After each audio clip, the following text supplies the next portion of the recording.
la bienvenida con un fuerte aplauso a Jorge Pérez.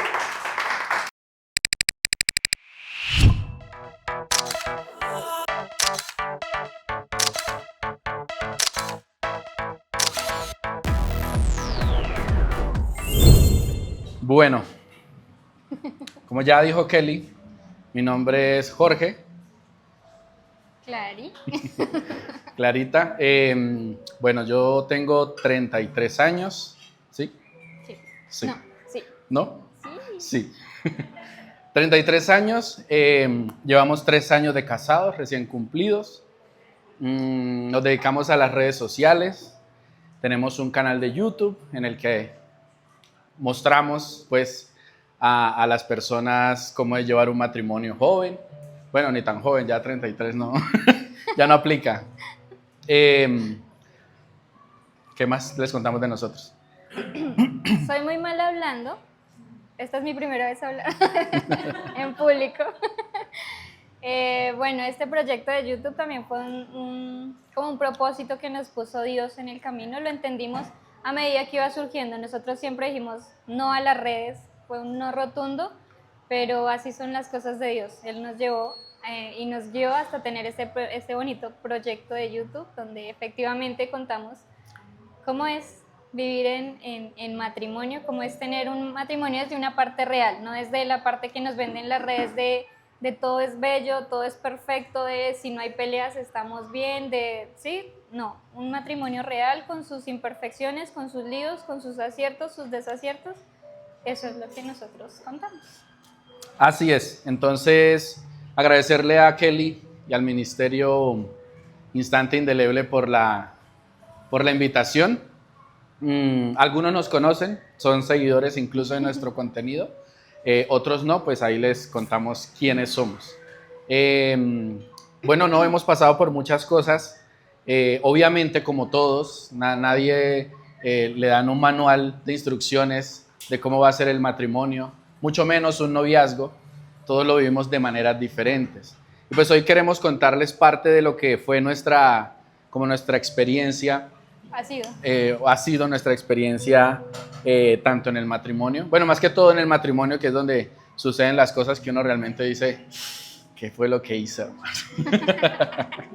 Para empezar, me gustaría hacer mención a lo que dice Primera de Juan capítulo 4, versículo 16. Dice, y nosotros hemos conocido y creído en el amor que Dios tiene para con nosotros. Dios es amor. Y el que permanece en amor, permanece en Dios y Dios en él. Diga conmigo, Dios es amor. Dios es amor. Creo que es una frase que todos hemos escuchado por donde sea. Los que van a la iglesia a menudo la escuchamos. Pero hay algo que uno de pronto ignora sobre el peso que tiene esta frase. Es como decir, Dios es grande, Dios es poderoso, Dios es bueno, ¿sí? Pero Dios también es amor. Y no está diciendo que Dios ama, dice que Dios es amor. Ya estamos entendiendo un poquito, ¿no? Dios es amor. Hay un versículo también muy conocido en Juan 3:16 que dice, porque de tal manera amó Dios al mundo que dio a su Hijo unigénito para que todo aquel que en él cree no se pierda, sino que, bueno, todos lo conocemos, ¿cierto? Pero quiero centrarme en algo muy importante que tiene este versículo, y es porque de tal manera amó Dios al mundo. Si nos damos cuenta, el versículo nos dice, porque de tal manera Dios sintió amar al mundo, o Dios se le movieron las maripositas en el estómago y quiso amar al mundo. No, dice que, porque de tal manera amó. ¿Qué quiere decir eso? Que Dios tomó una decisión. Una decisión. Y el amor es eso. Ya aprendimos que Dios es ¿qué? Y que el amor es una ¿qué? Decisión. Nosotros no amamos por lo que sentimos en el estómago cuando vemos a nuestra pareja, cuando vemos a nuestra esposa, a nuestra novia, a nuestra enamorada, así vestida, peinadita y todo. Porque si fuera así, el día que nos casamos y al otro día cuando se despierta, con la pestañina así regada, con el pelo alborotado. Entonces ese día no la puedo amar porque no siento nada, porque sencillamente no la hallo atractiva para mí. ¿Mm? Y algo que nos enseña Dios por medio de su palabra es eso, que el amor es una decisión. Usted que está hoy aquí con su pareja o que tiene su pareja, usted no ama a su pareja por lo que sintió en su estómago, porque le movió las entrañas y eso. Usted decidió amarla. Cuando somos novios, pues ahí la decisión está abierta, ¿no? Porque todos sabemos que pasan cosas, ¿sí? Veíamos el testimonio de Daniela, ¿cierto? Daniela tomó la decisión de seguir amando a su novio a pesar de todo lo que había sucedido. Y esa decisión fue la que Dios tomó para trabajar en ella y fortalecer su corazón, ¿cierto? Y permitirle que su amor fuera aún más fuerte que antes. Primera de Corintios, los que conocen Primera de Corintios, habla acerca de lo que es el amor, ¿cierto? Todos recuerdan, el amor es sufrido, benigno, el amor no tiene envidia, el amor es jactancioso, no se envanece, todo eso que dice. Pero quiero centrarme en lo último que dice esto. Dice que el amor nunca deja de ser. El amor nunca deja de ser.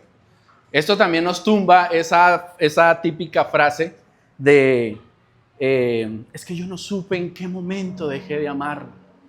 Yo no sé en qué momento simplemente ya no siento nada por ella. Eso es falso, eso no existe.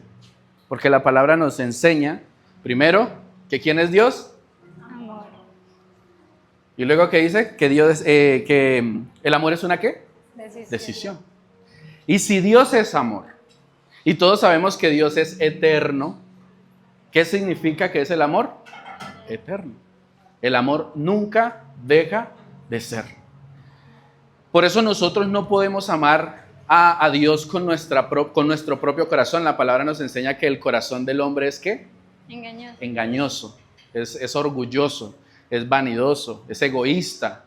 Si nosotros amamos por nuestra propia conciencia, por lo que nuestro corazón humano tiene, no amamos verdaderamente. Por eso se presentan las situaciones de la infidelidad, lo que contaba Daniela. Las situaciones siempre se van a presentar. Pero cuando nosotros tenemos el carácter, ¿sí?, de amar a nuestra pareja en el amor de Dios, cuando le decimos a Dios, enséñame a amar como tú lo haces, ese verdadero amor es el que hace que nosotros podamos ofrecer un amor sincero, un amor verdadero. El amor sincero y el amor verdadero no es el que tú le dices, tú eres la única en mi vida, tú eres sí, no es ese. Es la decisión que hay en su corazón de decir. A nosotros nos preguntan mucho en redes cuando hacemos dinámicas de preguntas, ¿cómo hiciste para saber que Clarita era el amor de tu vida? Yo siempre respondo, nunca lo supe. Incluso hoy, no lo sé. Solo que yo tomé una decisión. Yo le dije a ella, quiero que tú seas la persona que comparta el resto de la vida conmigo. Tomé una decisión. No me basé en emociones, no me basé en que es que ella me hace sentir tan chévere cuando no. Eso viene, eso es añadidura, ¿sí? Eso hace parte del enamoramiento, del cortejo, de las salidas, del contacto. Pero yo tomé la decisión de casarme con ella cuando le pedí matrimonio fue porque yo dije, yo quiero que ella comparta su vida conmigo. Aún sin saber si ella quería hacer lo mismo conmigo. Yo simplemente le dije, quiero que eso pase. Ya ella tiene en su poder tomar la decisión de si sí o si no. Entonces, entendiendo un poco esto ya de saber de qué es el amor, ¿cierto? O quién es el amor. Que el amor es una decisión y que Dios es eterno, por ende el amor es eterno. El amor nunca deja de ¿qué? De ser. Queremos contarles un poco de nuestra vida, también va a ser un poco más testimonial lo que les vamos a contar hoy, acerca de lo que Dios ha hecho en nuestras vidas, cómo hemos afrontado ciertas situaciones que nos han golpeado, tanto en el noviazgo como en el matrimonio, y sé que muchos de ustedes se van a sentir un poco identificados porque son cosas que le pasa a todo el mundo, como mi esposa dijo, por el hecho de ser influenciadores y mostrar la vida que nosotros llevamos, no es la vida perfecta. Hay muchas personas que nos dicen, qué bonita relación, me encantaría tener un esposo como tú o una esposa como Clary. O sea, detrás de todo esto hay peleas, hay discusiones, hay enojos, hay inconformidades detrás de todo eso.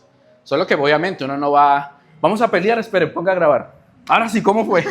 No, uno no hace eso, ¿sí? Pero detrás de todo eso hay una construcción.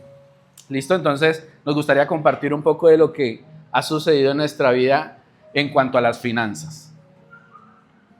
Me da pena. Bueno, como decía el esposo, ya ha mencionado mucho acerca del amor. Nosotros tenemos la falsa costumbre de pensar que el amor es solamente ese momento en que sentimos esas maripositas en el estómago. Pero no, el amor es muchas más cosas, y el amor va, como le decimos con el esposo, evolucionando. Cada que nosotros tenemos un problema en pareja, nos damos cuenta que hay como una especie diferente de amor, y ese amor se fortalece más. Eso pasó en cuanto a las finanzas.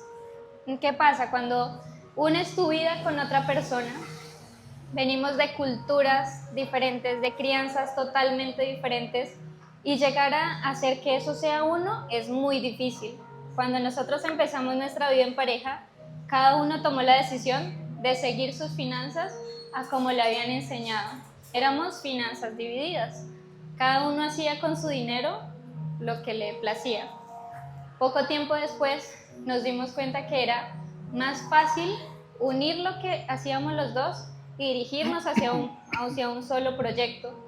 Pero ¿qué pasó ahí? Ya se juntaron.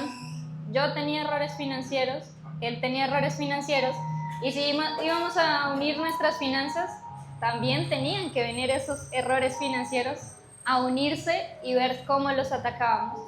Terminamos en un lío enorme, porque cuando unimos todo, nos dimos cuenta que nuestras deudas superaban por mucho lo que nosotros dos juntos recibíamos al mes. Entonces era una deuda de 80, 90 millones, donde ya nos llamaban los bancos, donde ya nos amenazaban con embargarnos cosas, donde ya nos tenían súper atosigados. Nuestra decisión pudo haber sido culpar a quién fue el que se metió en esa deuda, quién tenía la deuda más grande, la culpa de quién iba a ser. Nosotros dijimos no, ya iniciamos, ya juntamos nuestras finanzas, vamos a atacar el problema los dos. En ese punto nosotros empezamos a intentar arreglarlo todo como a nuestra manera, ¿sí? A lo que cada uno le enseñaron. Y a pesar de que ya estábamos casados, o no estábamos casados. No me acuerdo. ¿No? No me acuerdo muy bien si ya estábamos casados o todavía estábamos en ese proceso. Pero algo que sí sucedió fue que nosotros en cierto momento, antes de que entráramos como en esa crisis económica, yo me encontraba trabajando y ganaba muy bien. Para mí llegó un momento en que el dinero era lo que a mí me daba tranquilidad. Tener un buen sueldo al final de cada mes me daba a mí tranquilidad. Y yo no me preocupaba por el arriendo ni por la comida, porque sabía que a fin de mes llegaba el pago. Y llegó un punto en el que, sin darnos cuenta, hicimos a Dios a un lado. Y el dinero se convirtió en nuestra zona segura. La estabilidad económica se convirtió en ese momento seguro. Pero Dios llegó un momento en el que dijo, es tiempo de que yo sea ese lugar seguro de ustedes. Y no sucedió de la manera bonita como uno quisiera. Y Dios se me presentó y me dijo, desde hoy no se van a preocupar porque yo voy a ser su proveedor. Bueno, sería espectacular que algo así pasara. No tendrán más deudas. Sí, olvídense de las deudas porque yo, el dueño del oro y la plata, seré ahora su proveedor. Ojalá hubiese sido de esa manera. Pero las maneras de Dios son, ay Dios mío, no hay ni palabras para describirlas. El todo fue que de un momento a otro, cuando nosotros estamos como en nuestro mejor momento económico, que sacamos un crédito y nos vamos de viaje y con esto pagamos aquí, pusimos cálculos raros, y en 3 meses pagamos todo, perfecto, de una, y nos metimos en el crédito, nos fuimos de viaje, para aquí, para allá. Cuando yo vuelvo de viaje, el sueldo que tenía me lo redujeron a menos de la mitad. las inversiones que tenía en unas empresas externas, todo eso se cayó, se volvió una estafa y me perdí todo el dinero que tenía ahí. Y cuando nos sentamos a hacer cálculos fue cuando nos dimos cuenta que literalmente estábamos quebrados. Y suena loco porque ahí fue donde Dios empezó a obrar. Y uno dice, pero ¿dónde está Dios? Ahí estaba, en ese momento de crisis. Y claro, uno lo ve como que, uy, no, hermano, se nos vino el mundo encima. Y ahí fue donde empezó Dios a tratar conmigo, porque yo era de las personas que me gusta tener todo bajo control. No sé si alguien aquí se identifica conmigo. Yo soy de los que necesito tener el control de las cosas. ¿Para qué? Para estar tranquilo. Yo necesito que todo salga bien. Cuando a mí las cosas no me salen como yo quiero, yo empiezo a estresarme, ¿sí? Y parte de eso era lo económico. Hacíamos cálculos de arriendo, sí sale, pagamos esto, sale, teníamos presupuesto de cosas. El presupuesto de la comida, voy a inventarme, son 700,000 pesos. Y habían 300. Y yo decía, no hay para la comida. No hay para la comida. Y yo empezaba, parce, me hace un me presta 400,000 pesos, yo los cobro la otra semana. Hágale de una tú, listo, ya. Lo resolví, lo arreglé. Ya estoy tranquilo porque hay 700,000. ¿Sí están bien los cálculos? Sí. Soy malo con las matemáticas. Y yo dije, lo resolví, ya, tenemos para la comida. Y esa era mi manera de solucionar los problemas, hacerlo yo mismo. Tiempo después fue cuando Dios me hizo entender que yo no le permitía a Él hacer un milagro en mi hogar porque simplemente yo decidía encargarme. Yo decidía encargarme y resolverlo yo. Claro, yo lo hacía en la preocupación de tengo una esposa, tengo un hogar y tengo que solucionarlo como sea. Pero no me estaba dando cuenta que lo que estaba haciendo era afectando la economía de mi hogar. Ese era el problema que estaba cometiendo yo. Entonces ahí fue donde entró mi esposa a jalarme las orejas. Bueno, como bien lo decía mi esposo, él tenía como en su mente estructuras de todo tiene que estar así para que funcione. Entonces, arriendo tenía que ser tanto, mercado tanto, gastos tanto. Para darle esa paz a mi esposo le dije, bueno, no sé de finanzas ni soy la experta, trabajé en un casino, entonces sé cómo hacer ciertos cálculos, ciertas tablas que nos permiten llevar al día a día lo que tenemos que pagar y las finanzas. Entonces hice ese cuadrito especial para el esposo. Sin embargo, ¿qué pasó? Nosotros dijimos como prioridad, tenemos que empezar a pagar lo que debemos, porque eso de alguna manera nos robaba la paz. Y pasaba lo que decía el esposo, yo en mi momento estaba, en este mes con esto que nos llega, si bajamos y reducimos costos en esto, vamos a poder pagar esto otro, pero por el otro lado estaba el esposo pidiendo prestado para el mercado. Entonces era complicado ponernos de acuerdo porque aunque estábamos intentando llevar esas finanzas, seguíamos cada uno con sus ideales de cómo debería funcionar y cómo tiene que funcionar para llegar a ser. Me acuerdo que, claro, pasa lo que dice el esposo, nos damos cuenta que aunque nos decidimos unir nuestras finanzas, decidimos ordenarnos de alguna manera, nunca pusimos a Dios como, hey, te entregamos esto a ti. O lo hacíamos pero a palabras, a forma de, sí Dios te lo voy a entregar, pero lo estábamos dejando actuar, no. Me acuerdo que un día, y eso fue un diciembre que ya nos veíamos súper agotados, súper estresados por el montón de personas y empresas que nos estaban cobrando, tomamos esa decisión de decirle, Señor, vamos a entregarte nuestras finanzas. Y ahí es donde empieza esa parte difícil para nosotros porque, ¿qué pasa? Mientras para el esposo su ideal de mercado, eran 700,000 pesos, nosotros sacábamos gastos primordiales, sacábamos lo que había que pagar de por sí, que uno sabe que son arriendos, servicios y demás. Cuando nos dábamos cuenta, sobraban 50,000, 100,000 pesos. Y nosotros quedábamos como, eso es lo que tenemos para mercado. Pasaba lo mismo con el arriendo. Otras veces le decía al esposo como, vamos, tenemos que confiar en Dios. Al esposo le costaba un poquito más. Es como que su paz la daba el hecho de saber que ya tenía eso cubierto, porque claro, no es como que uno diga, pues, no tienes para el arriendo, no te estreses. Es inevitable no estresarse porque es lo que, o sea, si uno no paga, te sacan. Aún así, mi fe estaba un poquito más fuerte y yo le decía, esposo, hay que confiar, esperemos en Dios. Una vez pasó eso, bueno, yo tengo como el salvaguardia que decía, en dada ocasión, en dado caso que llegue a faltar, mis papis nos salvan, ¿no? Pero lo tenemos allá como la última opción de la vida. Entonces ese día estábamos esperando para el arriendo, no había.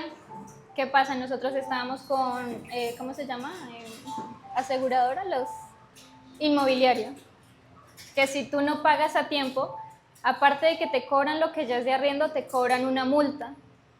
Era el último día para pagar ese arriendo, nosotros no teníamos nada. Y aún así le dije al esposo, confía en Dios que sabemos que Él va a llegar en el tiempo adecuado y seguramente, le decía yo, seguramente nos está probando. Él se enojó porque dijo, hoy es el último día, si no vamos a pagar, nos van a cobrar eso, va a hacer más deudas, claro, o sea, entendible. Yo me enojé también porque dije, no está confiando en Dios, pero es muy difícil llegar a hacerlo y decir, confía y ya, hazlo, mágicamente va a pasar, no. Ese día, aunque el esposo se enojó, nosotros nos dividimos, yo me quedé enojada porque dije, sí, ya, voy a llamar a mis papás, efectivamente ellos me dijeron, sí, le consignamos, no hay problema, y el esposo salió y se sentó en la mesa, y cuéntales tú. Bueno, antes de continuar con la historia, yo en ese momento estaba pasando por una crisis de fe, porque yo creía que por el hecho de, 1, soy hijo de pastor, 2, llevo casi toda mi vida sirviéndole a Dios, y 3, pues ya tenía mi matrimonio organizado. Yo decía, pues ya, ¿qué más necesita Dios para bendecirme? Y yo sentir que estaba viendo esa crisis era como que a veces me rayaba mucho con Dios. Y mi esposa era como esa persona que me alentaba, como de, confía en Dios. Y yo, ok, pero es que no pasa nada. Y ella, confía en Dios. Y pues eso venía desde una semana. Y fue como un reto que yo le puse a Dios. Yo le dije, ok, voy a confiar en Dios. Tenemos hasta el 5 para pagar el arriendo. Eran como el 31 del mes anterior. Llegó el 4, llegó el 3, llegó el 4, no pasaba nada. Llegó el 5, a las 4 de la tarde teníamos que pagar el arriendo. Y yo, pues yo estoy confiando en Dios, pero no está pasando nada. Y le dije, ve llamando a tu papá porque hasta ahora no ha pasado nada. Y cuando faltaban como una hora para poder consignar y que no nos multaran, yo tenía un trabajo que tenía que hacer dentro de un mes. Yo soy fotógrafo. A mí no me pagan los trabajos el día que hago el evento. A mí me pagan cuando yo hago el evento y entrego el material. O sea, era un mes largo. Y yo decía, de aquí no puedes pasar nada porque todavía falta un mes para que yo vaya y haga ese trabajo. Cuando me llama la señora a la que le iba a hacer las fotos, que eran las fotos de un restaurante, me dijo, me escribió por WhatsApp, mandé un audio de hecho, me dijo, Jorge, mira, lo que pasa es que yo dentro de un mes me voy a ocupar la otra semana me voy a ocupar muchísimo y yo sé que a mí se me olvidan las cosas. Entonces yo te voy a dejar pago todo antes de que a mí se me olvide. Y yo, ok, envíame tu cuenta, y cuando me envió, exactamente era lo del arriendo. Una hora antes. Entonces ese tipo de cosas Dios las hacía para hacerme ver a mí que Él estaba bajo control. Y como de esos casos, muchísimos empezaron a pasar. Y eso hacía que mi confianza en Dios se reforzara cada vez más. Ahí fue donde aprendí porque mi esposa ya, una mujer de fe increíble. El trato era más conmigo, porque yo un día tuve como Dios al dinero, mi Dios, el que me daba la tranquilidad, el que me daba paz, el que yo decía va a proveer, era el sueldo que recibía mensual, no era Dios. Y Dios se encargó de esa manera hacerme entender que Él era quien iba a sostener mi hogar. Cuando yo le propuse matrimonio a mi esposa, me duré 3 meses ahorrando para el anillo de compromiso. ¿Cuánto cree que me iba a demorar ahorrando para la boda? No tenía porque uno siempre dice, ¿cuándo se casa? No, pues cuando tenga. Pues que uno nunca va a tener para la boda. Si usted es de lo que, se lo digo de corazón, si usted es de lo que está esperando a tener plata para casarse, le voy a decir una mala noticia, nunca se va a casar. Si está esperando a tener plata para casarse, nunca se va a casar. Y eso me lo enseñó el Señor. No lo enseñó pues, porque me acuerdo tanto que estábamos en el carro con los que son nuestros padrinos de boda, personas que no creen en el Señor, no son creyentes. Y ese día me dieron, porque yo estaba solo ahí, me dieron una lección y yo llegué a mi casa confrontadísimo porque yo dije, yo tantos años en el evangelio, mis papás pastores, sí, rodeado de personas, y yo recibo una palabra de unas personas que no creen en el Señor. Increíble. Yo llegué muy confrontado a mi casa porque ellos me preguntaban, bueno, ¿y usted qué necesita para casarse? Y yo, plata. Sí, pero ¿qué tiene? Yo, ganas de casarme. Y empezaron, hagamos un análisis. ¿Quién lo puede casar? Yo, pues mi papá es pastor. Listo, ya tiene quien lo case. ¿Sí? ¿Qué más necesita? Yo, no, pues los anillos. ¿Cuánto le valen? Y los coticé, 2 millones de pesos. Y ya empezamos con la primera cotización. 2,5 millones costaban los anillos que queríamos. Y yo, bueno, Dios, pues confío en ti. Recuerdo tanto que un día antes, ¿conocen a Sebastián Moreno, el fotógrafo de Colombia? El que, sí, acabo de ver una chica con un estilo increíble y va a tomarle fotos. Ese man es el más top, el fotógrafo más top de Colombia. Él subió, cuando se iba a casar, él subió unas historias a Instagram. Puso como ¿cómo se llama eso? Un Google Forms, una encuesta, un formulario para postularse los fotógrafos, para él revisar su trabajo y elegir quién fuera el fotógrafo de su boda. Yo me acuerdo que yo estaba allá en la oficina donde estaba trabajando antes y yo vi la historia y dije, en la noche que llegue a la casa, me postulo. Llegué a mi casa, abrí el Instagram, la historia ya sí había desaparecido. La había subido, como las historias solo duran 24 horas, la historia ya se había ido. Y yo le dije, bueno, eso no era para mí, dije yo. Cuando estaba en eso de las cotizaciones, ya sabíamos, le dije a mi esposa, mi amor, 2,5 millones cuestan los anillos. Pues bueno, Dios proveerá. Me acuerdo que ese día yo iba para el aeropuerto porque Dios empezó a bendecirnos en ese momento. Me contrataron para ir a Punta Cana a tomar fotografías en un evento. Y yo estaba allá en el aeropuerto en la sala de espera diciéndole a Dios gracias porque pues con este trabajo voy a poder pagar algunas cosas, pero Señor, necesitamos lo de los anillos. Y ahí estaba pensando en eso. Cuando me escribe ese muchacho por Instagram, me dice, páseme su número. Y yo, es real, y entré a ver el perfil y sí, todo era él. Le mandé el número. De una me llamó. Me dijo, Georgie, Georgie porque así me conocen en redes. Me dijo, Georgie, yo estuve mirando un montón de perfiles, pero la verdad es que ninguno me convenció. Y yo ya venía mirando su trabajo de hace rato. Creí que usted iba a estar en ese listado, pero no lo vi. Y cuando no lo vi, yo dije, voy a llamarlo. El hombre me llama y me dice, yo quiero que usted sea el fotógrafo de mi boda. Yo no lo podía creer. Yo decía, parce, el fotógrafo más top de Colombia pidiéndome a mí que le tome las fotos. Ya te imaginarás cómo me sentía.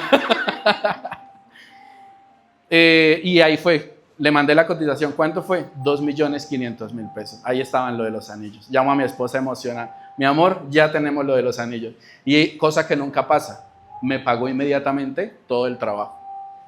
Nosotros nos casamos, ellos se casaron como en octubre y nosotros nos casamos en noviembre. Un mesecito, ni un mes, porque ellos se casaron como el 18 más o menos y nosotros el 5 de noviembre. Eso fue como 20 días más o menos. Entonces Dios empezó a abrir puertas. Cuando nosotros dijimos, listo, vamos a creerle a Dios, usted se encargará. Pasó lo siguiente después del día que fuimos a ver lo del lugar de casarnos. En ese momento, claro, tuvimos básicamente lo que dice mi esposo, esos 20 días, porque nuestra condición hacia Dios, que es muy loco porque sí, nosotros a veces le ponemos condiciones a Dios, fue, si conseguimos lo de los anillos, empezamos a planear toda la boda. Y oh, sorpresa que 3 días después de decirle eso a Dios, teníamos lo de los anillos. Ahí empezamos a correr porque había tiempo récord de hacer. Una boda es 1000 cosas, se hacen 1000 cosas, son 1000 preparaciones. Entonces nuestro siguiente punto fue ir al lugar. Al lugar.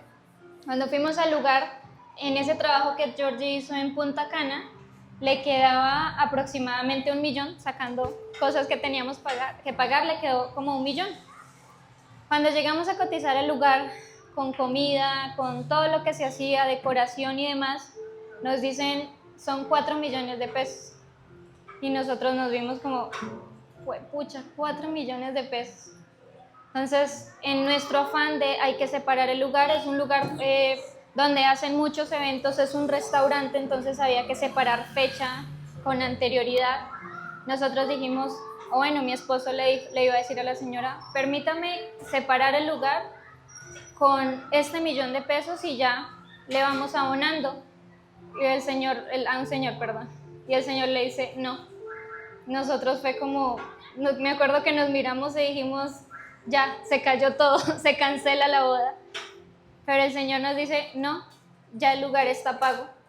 Y nosotros como, ¿qué? No entendíamos absolutamente nada, pero nos dijo, sí, el Señor que está acá con ustedes, que era nuestros padrinos, ellos ya pagaron todo lo que tiene que ver con el lugar. Claro, nosotros no lo podíamos creer y decíamos, ¿cómo es tan loco todo que apenas dijimos o tomamos la decisión de vamos a hacerlo, vamos a confiar en Dios? Todo se iba dando de a poquitos. Todo esto que les empezamos a contar, que obviamente no es todo, fue como Dios empezó a moverse en medio de nuestro hogar que estábamos conformando, en nuestro matrimonio, aún antes. Y por eso les decía, si nosotros nos hubiésemos puesto a esperar a tener el dinero para casarnos, tal vez no estaríamos casados aún. Total. Pero el cómo Dios empezó a mostrarnos y a enseñarnos que cuando Él es el centro de nuestro matrimonio, de nuestro noviazgo, de nuestro, lo que sea como usted lo quiera llamar, de ustedes dos, Dios empieza a obrar. Y Dios muchas veces no obra no porque Él no quiera ni pueda, porque Él es todopoderoso. Dios muchas veces no obra porque simplemente no lo dejamos. Yo no lo dejaba obrar porque yo quería resolverlo, yo quería ser el que lo solucionaba, pero estaba haciendo todo lo contrario, ¿sí? Metía más nuestras finanzas al hueco y abría más huecos para destapar uno, y destapaba uno para tapar otro, y destapaba otro para tapar otro, y así, ¿cierto? Pero cuando con mi esposa nos sentamos y dijimos, vamos a entregarle esto a Dios y vamos a creer en Él, Dios empezó a obrar de esa manera, de muchas. La última, la que fue el reto más grande para mí, fue el día que renuncié a mi trabajo, renuncié a mi Dios, renuncié a ese que me daba la tranquilidad de al fin de mes recibir lo del arriendo, lo de la comida, ¿cierto? Dios nos motiva a independizarnos, a decir, váyanse ustedes solitos a trabajar. ¿Por qué? Porque yo siempre, cuando yo le entrego mi matrimonio a Dios, Dios me empieza a volver ¿cómo decirlo? Me empieza a pedir nuevamente que le sirva. Yo solía servir en la iglesia, pero cuando yo empiezo con este tema de las redes sociales, yo me alejo de la iglesia. No que me aparté de la iglesia, simplemente dejé el servicio y me dediqué a lo mío. Y cuando nuevamente Dios nos hace el llamado de servir, yo le dije, yo te sirvo cuando tenga un trabajo que me permita servir. Yo no quiero estar que me toque pedir permiso en la oficina para poder ir a la iglesia, o que tenga que ir a un encuentro, entonces no puedo porque trabajo el sábado y que no sé, que el domingo me tocó irme de largo. Entonces yo te voy a servir cuando consiga un trabajo que me permita servirte. Eso fue una petición que yo le hice a Dios en mi corazón, nunca se lo dije a mi esposo. Y eso fue muchos años atrás, cuando Dios me empieza a poner el sentir de renunciar a mi trabajo. Yo ahí fue donde le dije, uy hermano, pero me pides mucho. Y claro, yo le decía a mi esposa, mi miedo más grande siempre fue que llegara fin de mes y yo no tuviera para el arriendo. Yo le decía, eso me aterra, o sea, eso a mí me aterra demasiado. Por eso el tener un trabajo así me da esa tranquilidad, esa seguridad de que yo a fin de mes voy a recibir mi sueldo. Pero la presión era demasiada. Yo duré un mes entero renunciando. O sea, todos los meses yo me le paraba así a la jefe. Hola. Vemos. No era capaz. Llegaba a la casa de mi esposa. Si no renuncias, voy y renuncio por ti. Y todos los días me preguntaba, ¿ya renunció? Yo? No, es que no me daba miedo, me daba terror. Tanto fue el terror que yo renuncié el 31 de diciembre al mediodía. Desde octubre estaba que renunciaba. Y todo eso sucedió en vísperas de nuestro matrimonio. Nos casamos en noviembre.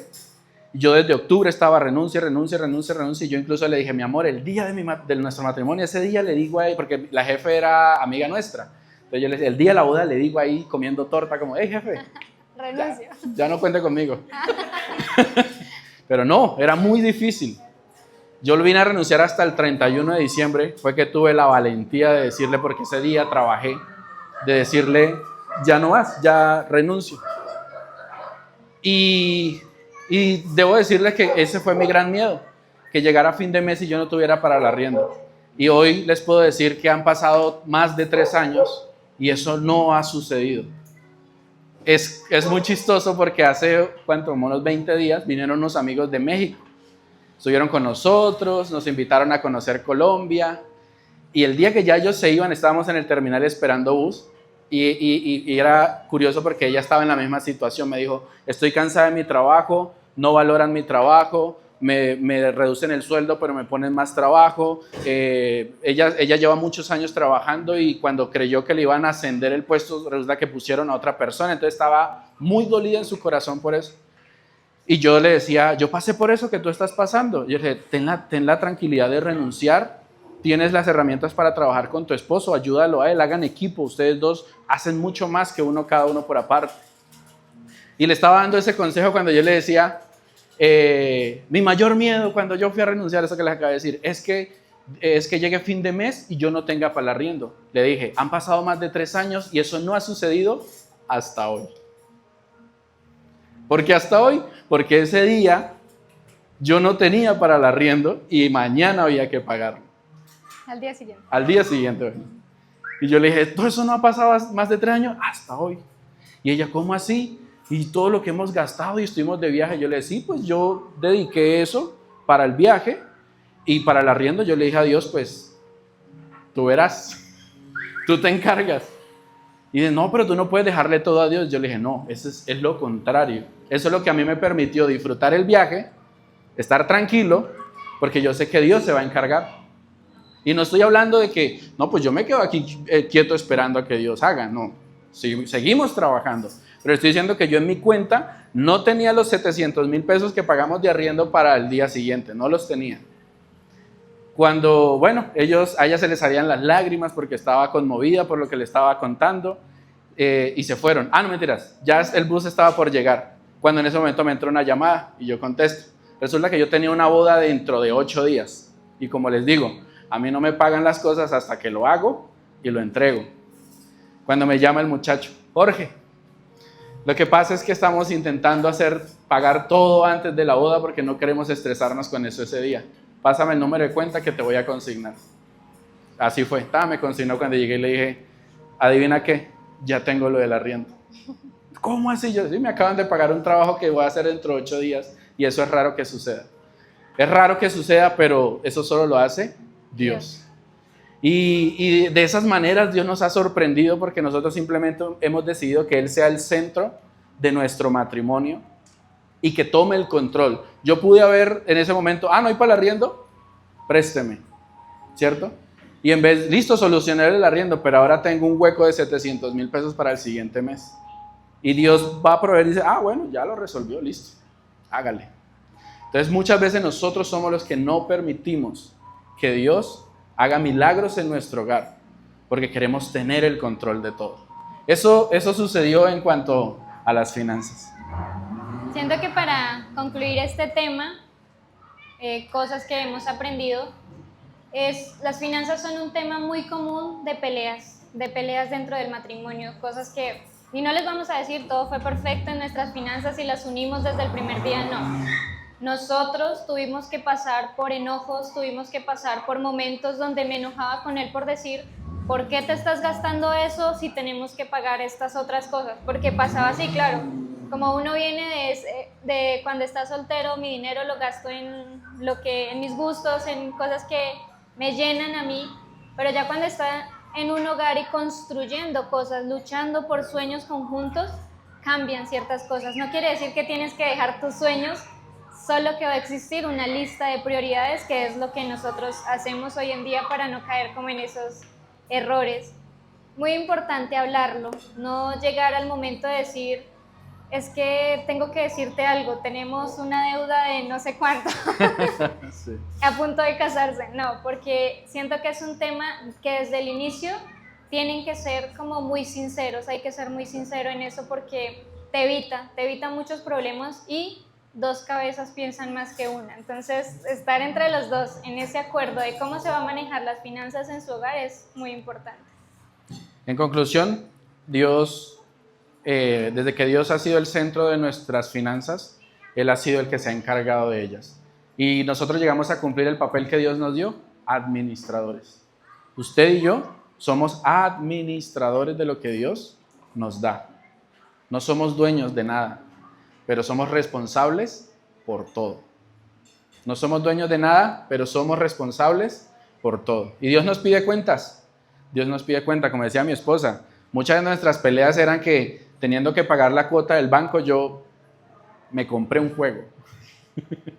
Y claro, o sea, la irresponsabilidad de comprar un juego en medio de un momento en el que tenemos que reunir para pagar deudas, pues, ¿sí? Asimismo, como también cometimos errores juntos. Claro. Mi esposa lo comentó al principio.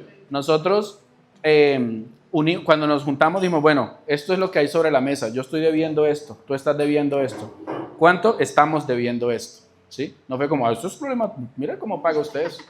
No, estamos debiendo esto.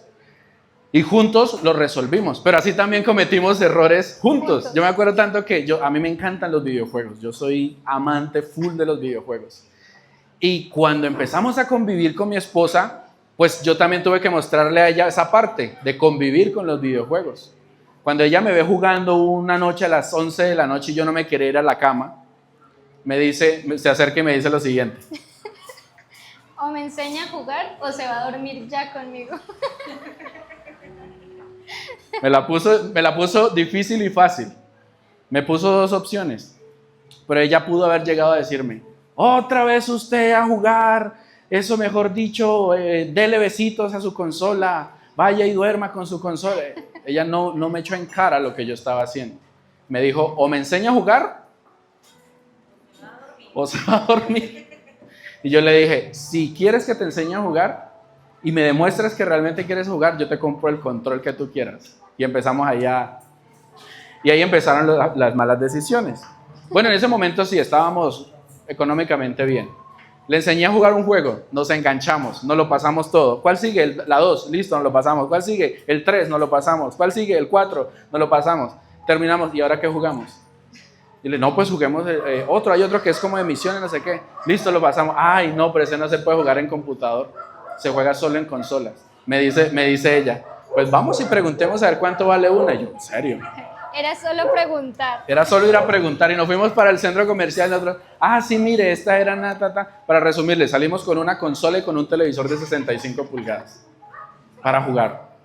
¿Estábamos compartiendo algo juntos? Sí, pero estábamos tomando malas decisiones económicas porque el momento no estaba para hacer una inversión, un gasto de esos, ¿sí?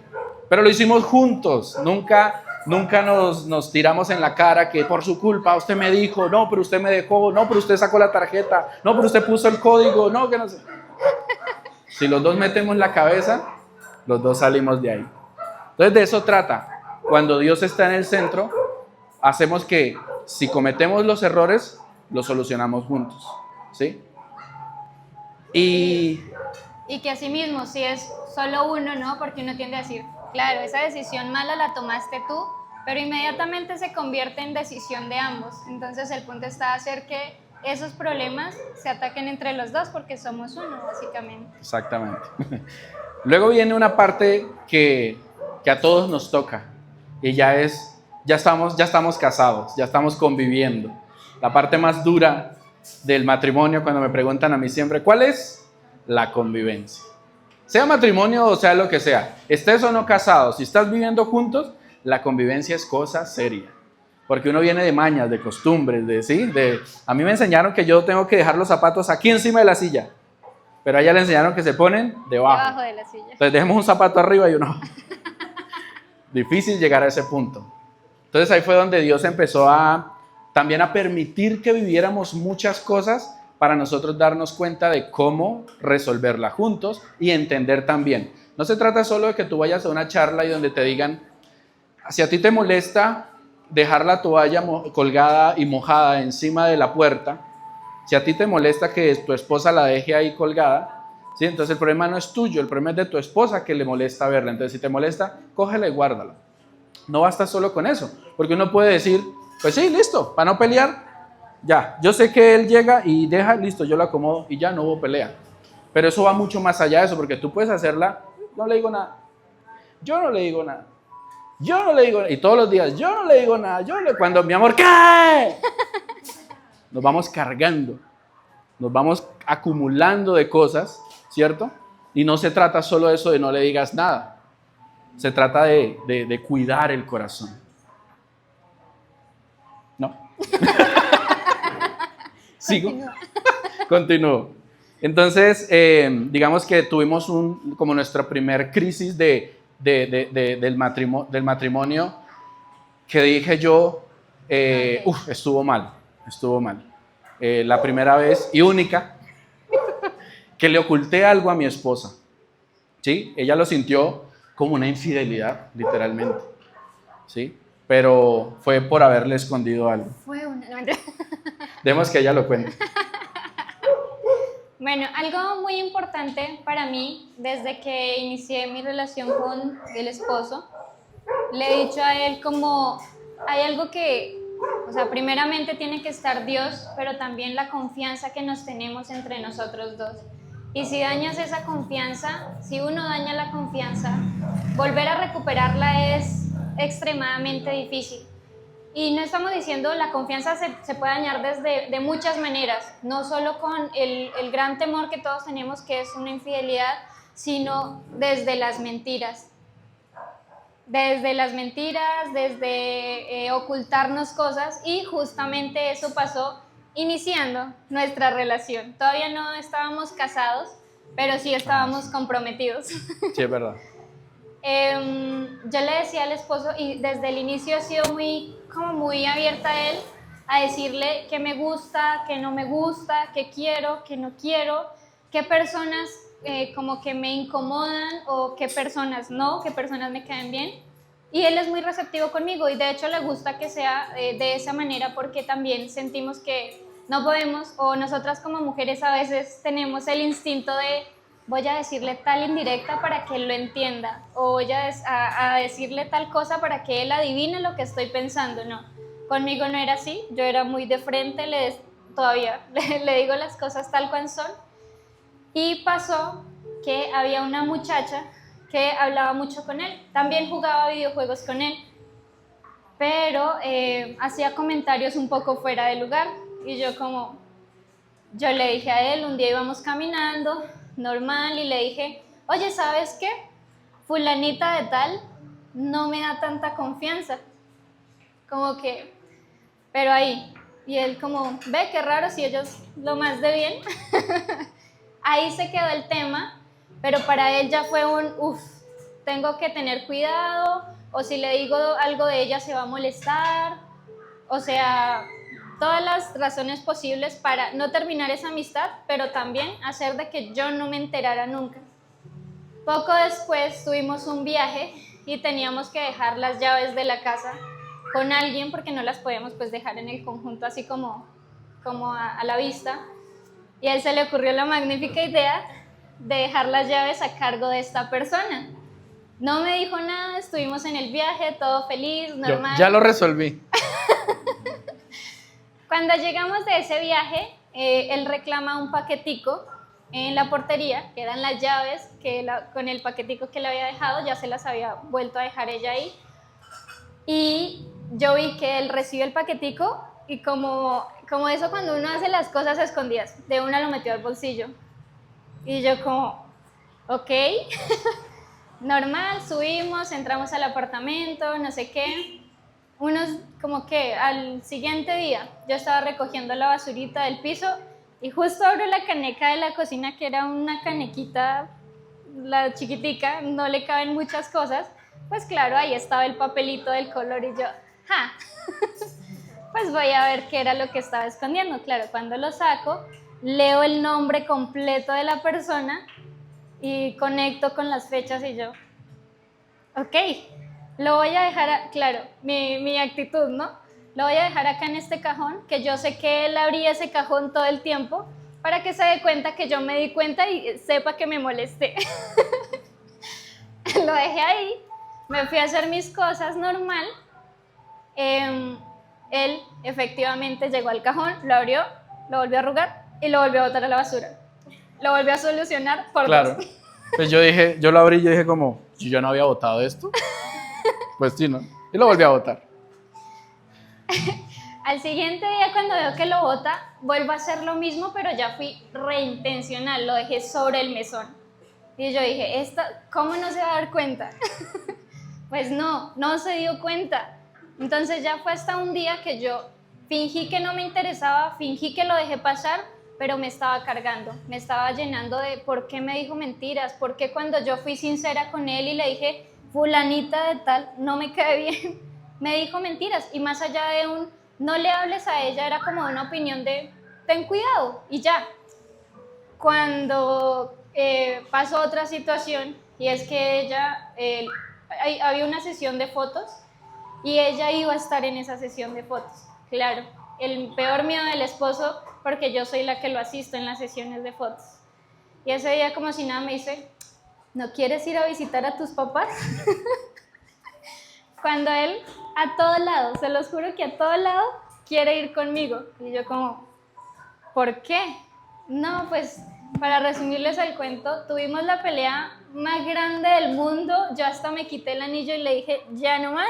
Le dije, mira, te saqué esa cosa de la basura, te la puse en la mesa, te la puse en el mesón. ¿Por qué no me estás diciendo la verdad? ¿Por qué no te estás abriendo a decirme qué está pasando? ¿O es que realmente está pasando algo entre esa persona y tú? Que pues yo sabía que no, porque pasaba 24/7 conmigo. Pero entonces era, ¿qué está pasando? Efectivamente, mi error siempre fue querer ocultar lo que estaba pasando para no lastimarla a ella o para no ofenderla a ella. Yo creía que escondiéndole eso estaba cuidando su corazón, pero dice todo lo contrario. Quiero que vean sobre la mesa, hay un cartoncito con un corazón. Vamos a hacer la siguiente dinámica. Tómenlo.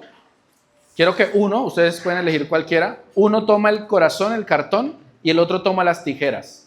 ¿Listo? Y si alguno cree que su pareja le ha mentido, le... No, mentiras. Con una mano tomas el cartón, con una mano toma el cartón, solo una mano. Puede ser con la derecha eso, o con la que quieran. Y con la otra mano, la otra persona va a cortar el corazón, ¿listo? Entonces tengan cuidado de cortarlo bien, ¿va? Sin apoyarse de nada, solo uno con una mano y el otro con la otra mano. ¿Listos? Eso, mire, muy bien, así como están haciendo ellos, muy bien. Eso. Y van a cortar, sí, sacar la silueta del corazón, exacto. Sacan el corazón enterito, mejor dicho. Tienen que sacar el corazón enterito. Ya para terminar, recordar Proverbios 4:23, que dice, sobre toda cosa guardada, guarda tu corazón, porque de él mana la vida. En este caso, nosotros, en este contexto en el que estamos de parejas, de matrimonios, nuestra vida se convierte en la persona que usted tiene hoy a su lado. Esa es la que usted debe cuidar. Cuidar el corazón para cuidar el corazón del otro. Y algo importante, muchas veces nosotros, como lo comentaba yo al principio, como hombres tenemos la necesidad de ser los proveedores de nuestro hogar, de desesperarnos porque todo funcione en nuestro hogar. Pero ojo, hay que manejar un equilibrio. Nuestra esposa, nuestra novia, no necesita siempre que tú le proveas en el tema material, en el tema físico. ¿Sí? Hay parejas que no les falta absolutamente nada, pero no tienen el abrazo, no tienen el beso, no tienen el te quiero, no tienen el te amo. y nos descuidamos la parte sentimental, emocional. Las mujeres necesitan mucho del afecto. Mi esposa ¿conocen de los lenguajes del amor? Yo creería que sí, ¿cierto? Todos manejamos lenguajes de amor diferentes, ¿sí? El lenguaje de amor de mi esposa, que yo tuve que aprender a identificar para poder comunicarme en el amor con ella, ¿sí? Es de muchas palabras. Ella necesita que yo todo el tiempo le diga: mi amor, te amo, mi amor, eres hermosa, mi amor, ¿sí? Todo el tiempo necesita que yo se lo esté diciendo. Yo no tengo ese lenguaje. Mi lenguaje de amor es más de la atención, del servicio. A mí que ella me haga el almuerzo y me lo ponga, a mí eso es como, uff, ¿sí? Y lo aprendimos, lo identificamos y de esa manera nos aprendemos a comunicar en ese lenguaje. Entonces hay que tener cuidado de no descuidar esa parte. Sí, hay que responder en el hogar, en el matrimonio, pero no descuidemos esa parte. Y lo más importante de todo, en las finanzas, en el amor, en la calle, en el trabajo, en donde sea, la invitación es a que Dios sea el centro de nuestro hogar. Yo una vez dije esta frase, la dije en un video y todos nos cayeron encima por decirla, pero no me arrepiento porque es verdad. Un hogar, un matrimonio, un noviazgo que no tenga a Dios en el centro está condenado a fracasar. Un hogar, un matrimonio que no tenga a Dios en el centro está condenado a fracasar. Y no estoy hablando de fracasar es que terminen, porque el fracaso de una relación no es que se acabe la relación. Hay relaciones que llevan 20 años, 30 años, pero cada uno duerme en camas diferentes. Duermen de espaldas, uno mirando para allá y el otro mirando para acá. Decía mi papá: ¿y ahí viene quién duerme en el centro? Los queremos mucho. Gracias por escucharnos. Dios los bendiga.